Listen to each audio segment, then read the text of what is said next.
Você tem medo de morrer? Sim, você tem medo? E quando fala em morte, qual é a sua reação? Qual a sua relação com a morte? De medo, de angústia ou de alegria e tranquilidade? Bom, antes da gente falar sobre isso, eu quero que você imagine essa corda. Tá vendo essa corda? Imagine que essa corda é infinita, beleza?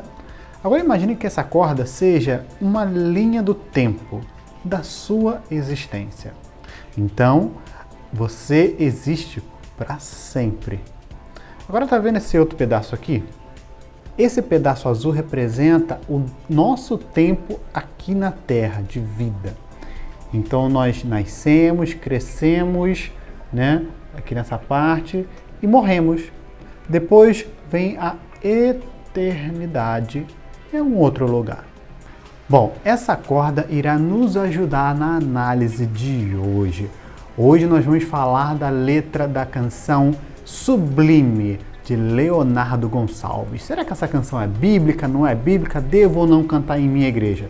Só tem um jeito de saber e é aqui. Eu sou Eric França, sejam bem-vindos a mais um vídeo do canal Louvor Bíblico.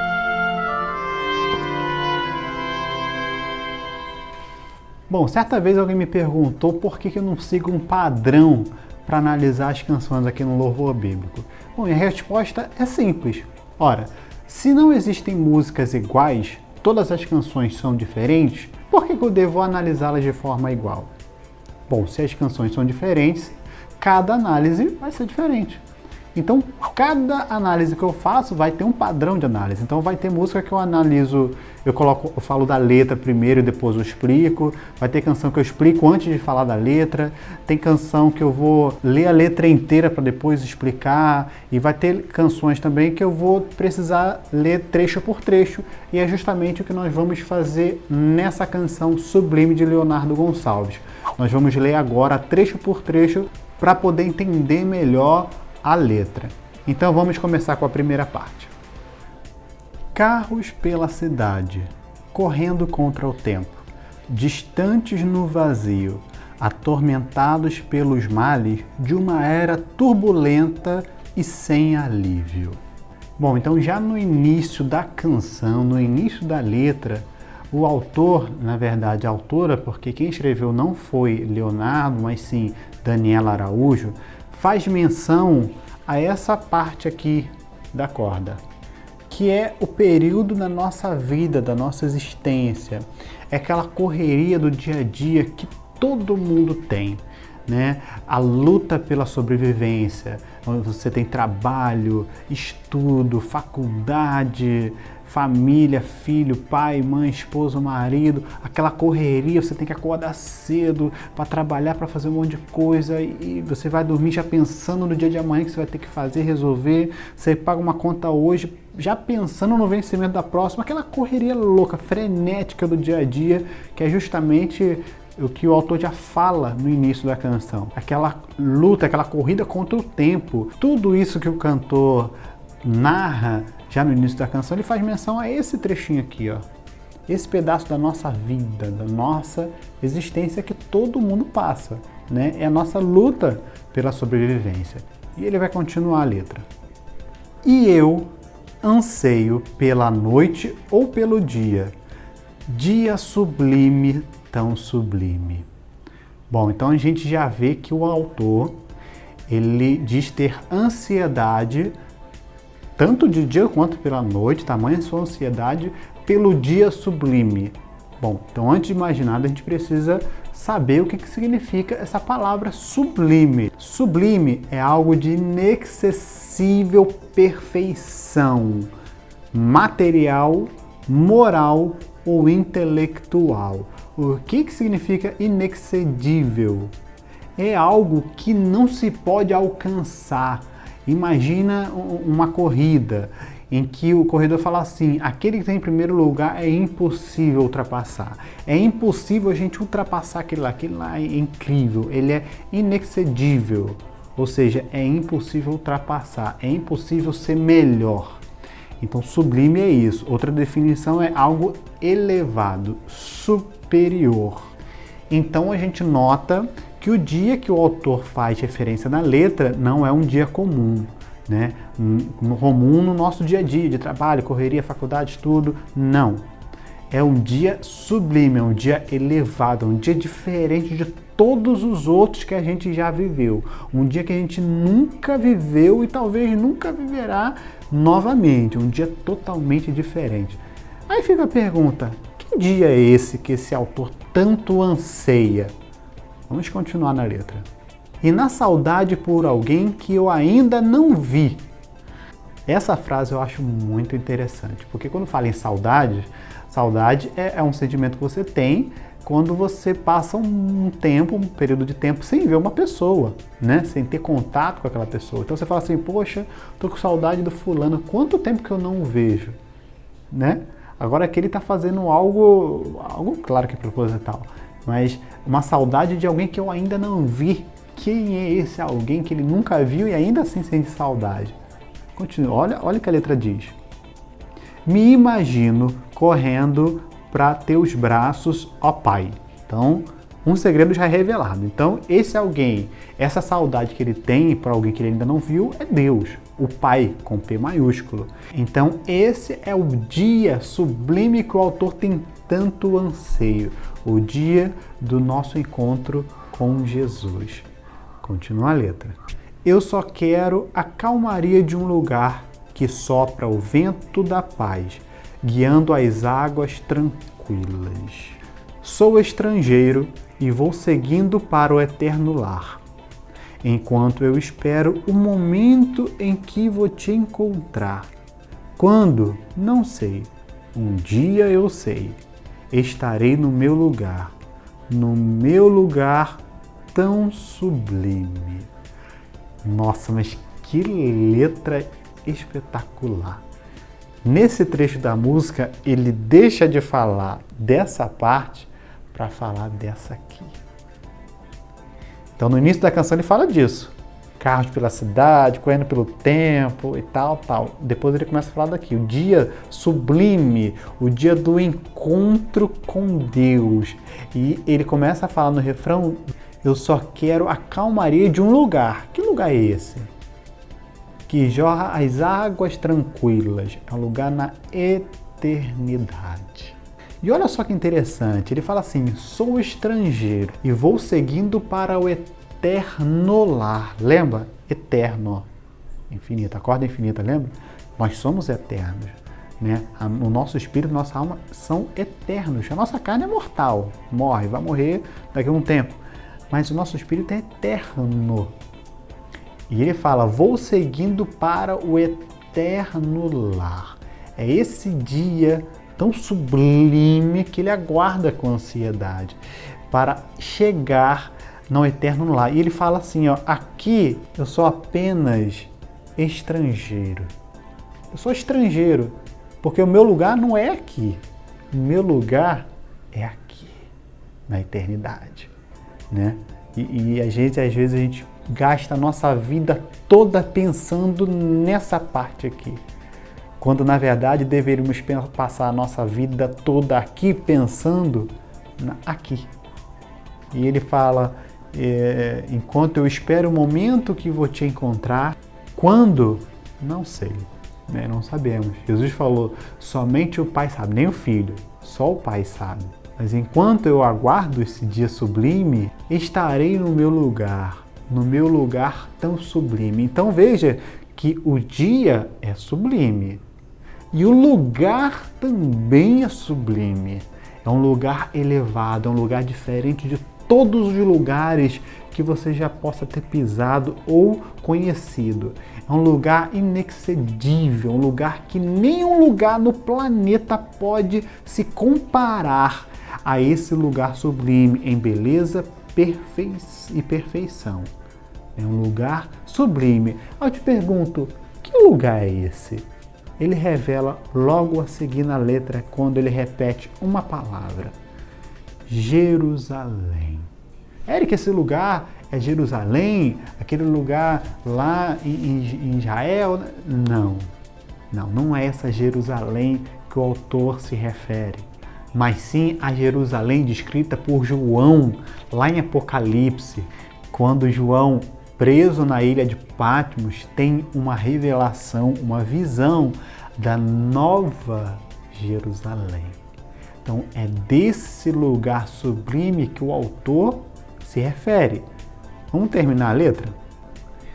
Encontrei a calmaria do lugar, que sopra o vento da paz, bem junto às águas tranquilas. Sou estrangeiro, mas compreendo que o eterno lar começa no momento em que vivo para te encontrar. Hoje em ti encontrei o meu lugar tão sublime. Gente, eu quero repetir essa frase aqui, porque essa frase para mim ela merece o Globo de Ouro, assim, uma frase sensacional. Olha só que frase. Sou estrangeiro. A gente já falou disso, né? Aqui, a gente não é daqui, a gente é daqui. A gente está passando só um tempinho aqui, um tempo curto, pequenininho assim. A gente é só estrangeiro, está aqui de passagem para vir para cá. Aí ele diz assim, ó, sou estrangeiro, mas compreendo que o eterno lar começa no momento em que vivo para te encontrar. Não, essa frase não tá de ir embora e acabar tudo por aqui, sabe? O verdadeiro lar começa, o eterno lar começa no momento em que vivo para te encontrar. Aí retornamos ao local onde ele fala que ele anseia por esse dia sublime. E a gente entende nessa letra, nessa ideia que o autor quis passar, que ele diz que ele anseia por esse dia sublime porque ele entende que o lugar sublime, esse eterno lar, a nova Jerusalém, não começa no arrebatamento, não começa com a volta de Cristo, não.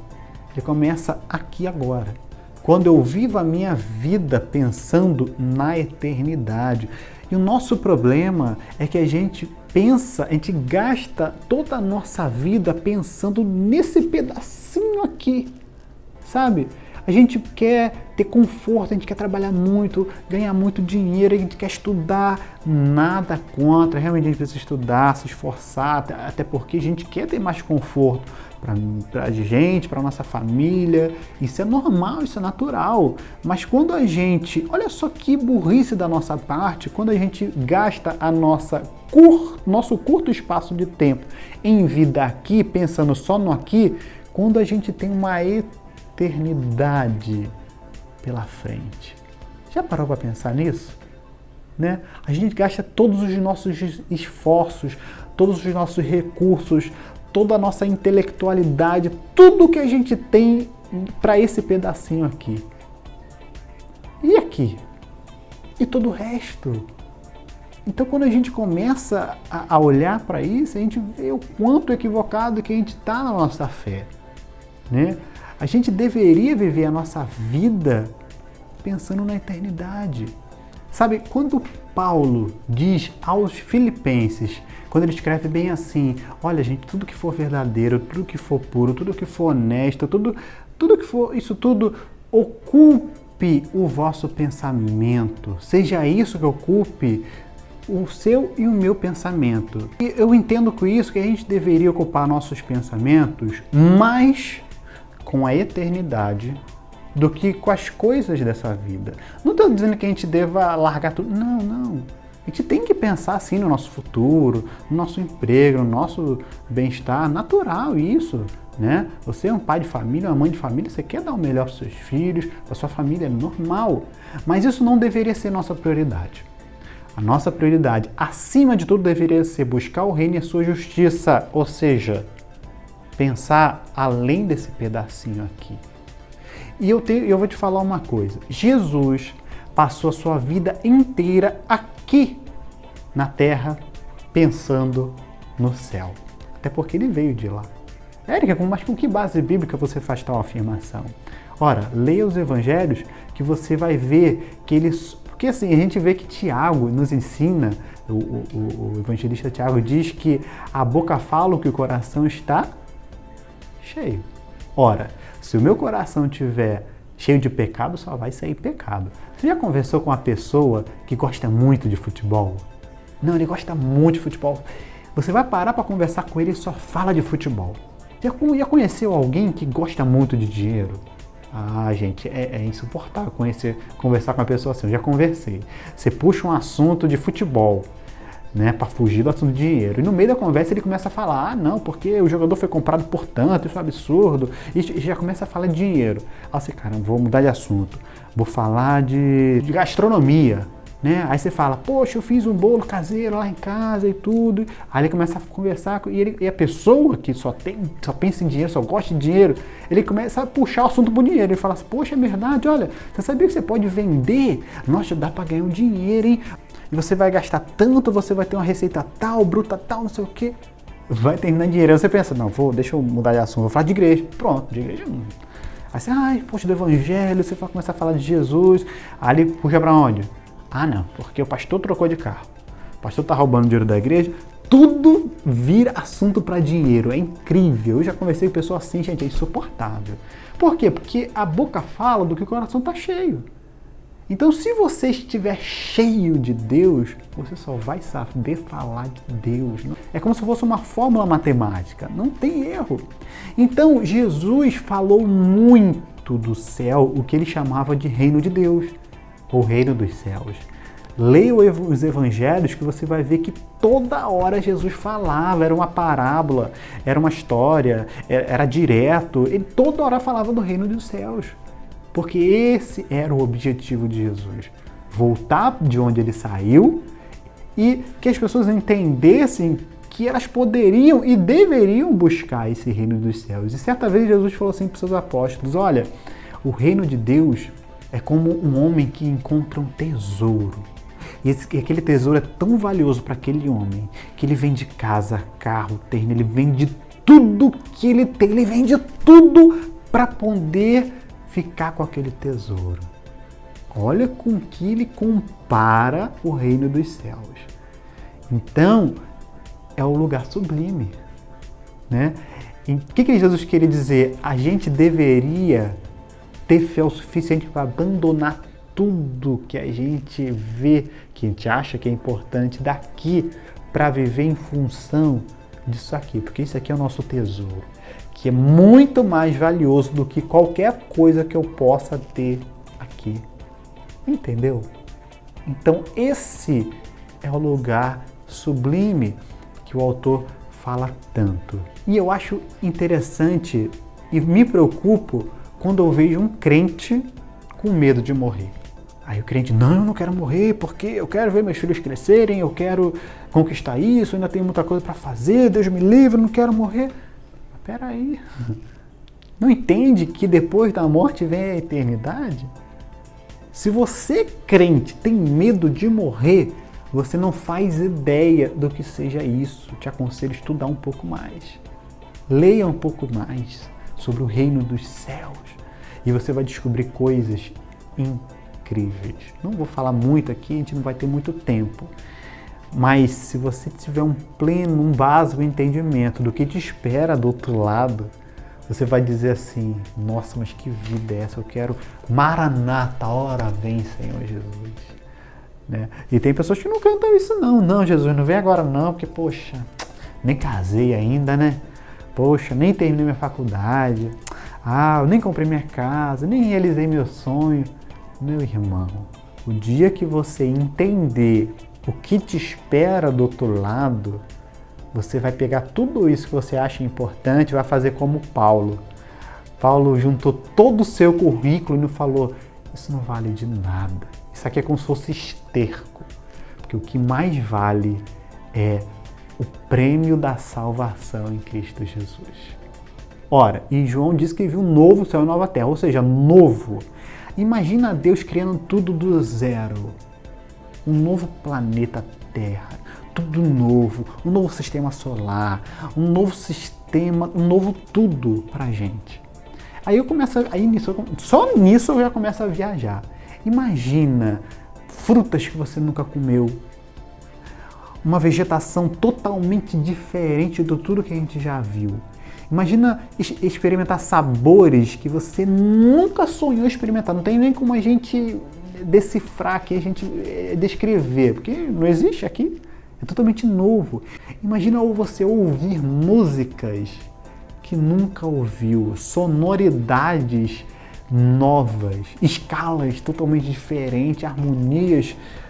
Essas escalas que a gente conhece hoje, essas harmonias não são nada do que vai ter no céu. A Bíblia diz que lá não vai ter dia nem noite. Aliás, não vai ter nem sol, porque a glória de Deus iluminará essa nova terra.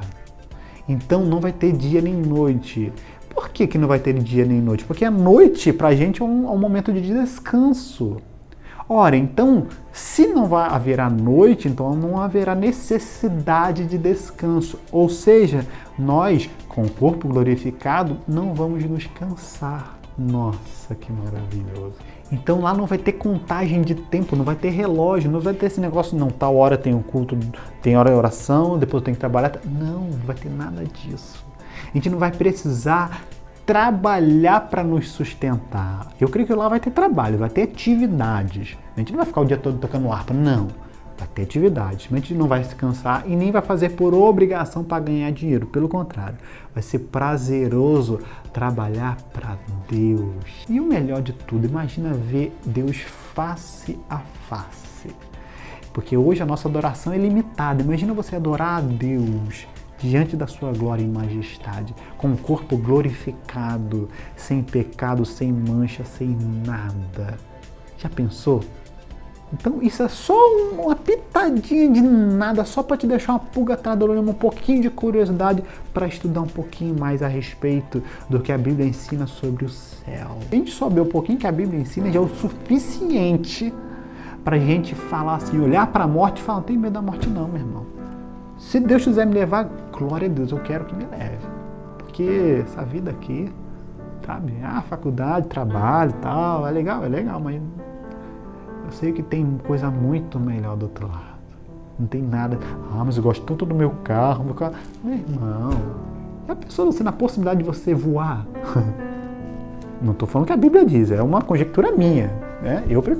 Por que não? Se vai ser um novo céu, vai ser tudo novo, tudo diferente. Então eu estou dizendo isso só para te aguçar a curiosidade do que algo muito melhor está aqui. E que é uma tolice nossa vivermos as nossas vidas preocupados somente com aqui e com agora, se a gente tem uma eternidade toda pela frente. Aliás, um lugar tão sublime. E esse dia sublime chegará em breve. Eric, mas Jesus já acha que está tão longe de voltar. Eu acho que não. Mas mesmo que estiver, quem te garante que você vai estar vivo amanhã?